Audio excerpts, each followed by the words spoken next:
为什么饭店的凉拌皮蛋那么好吃，家里面自己做总感觉味道要差一些？那是没有掌握好凉拌汁的做法，特别是醋与生抽的比例。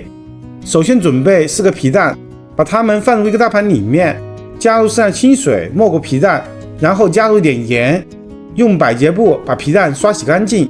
洗净后，把皮蛋放在一个干净的案板上，这块案板是专门用来切凉菜的。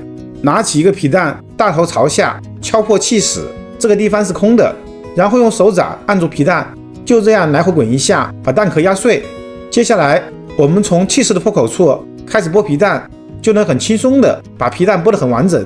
不知道您是否知道，皮蛋的英文是 century eggs， 也就是百年蛋的意思。在他们的认知里面，皮蛋是一种可怕的食物，是一种黑暗料理。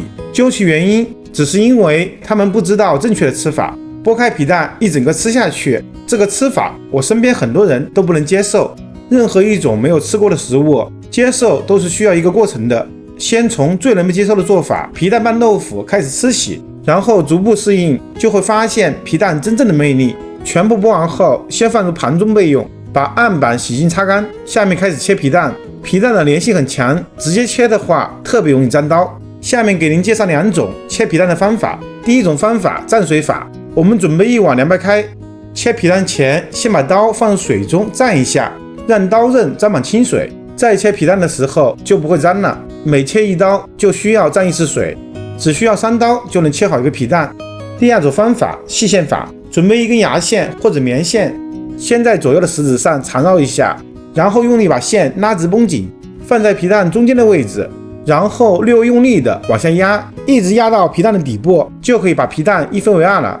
再用同样的方法把一半的皮蛋对半切开。这2种方法同样适用于切水煮蛋、切茶叶蛋等。把所有皮蛋切好后，准备一个盘子，把皮蛋整齐的摆放在里面，围成一个圆圈。接下来我们准备1块内酯豆腐。内酯豆腐是豆腐中最嫩的一种，因为生产工艺的原因，打开后就可以直接食用。但是很多人都不知道如何轻松完整的把它取出来。首先用刀沿着盒子的边缘把包装膜切开，然后把膜给撕掉，再把它倒扣在一块干净的案板上，然后用刀切掉它的4个角，也可以用剪刀剪。再把盒子轻轻的捏一下，让空气可以进来。再把盒子轻轻的一抬，就可以轻松的拿走包装盒，让豆腐完整的露出来。这块豆腐有350克，我们暂时只用1半。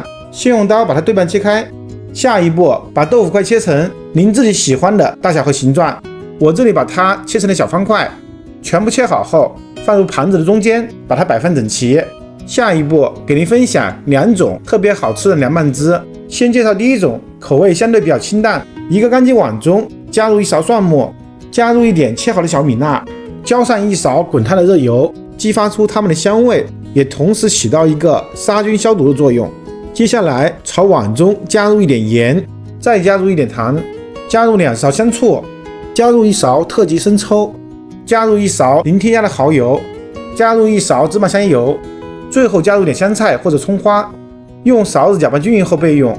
下面介绍第2种，口味相对比较重口。一个干净的碗中加入1勺蒜末，加入1勺剁椒，浇上1勺滚烫的热油，激发出它们的香味，加入一点糖，加入2勺特级陈醋，加入1勺零添加的生抽，加入3勺秘制的辣椒油，最后加入一点香菜碎和一点香菜叶子，用勺子搅拌均匀后备用。好了，根据您自己的口味选择其中1种料汁，均匀的淋在豆腐上，一份好吃的皮蛋拌豆腐就完成了。内酯豆腐吃起来非常的嫩滑，皮蛋的口感也特别的丰富，一点都不涩口，再搭配秘制的香辣料汁，那味道可真的是一绝。不知道您那里喜欢怎么吃呢？在我们这里喜欢吃之前用筷子或者勺子把皮蛋和豆腐捣散，然后混合在一起，用勺子舀着吃，或者浇在米饭上拌着米饭一起吃，特别的下饭。喜欢吃皮蛋的朋友一定要去试一下，真的是人间美味。我是大厨阿斗，感谢您的观看。如果您也喜欢我的视频，请您关注、点赞、收藏、转发给更多的人。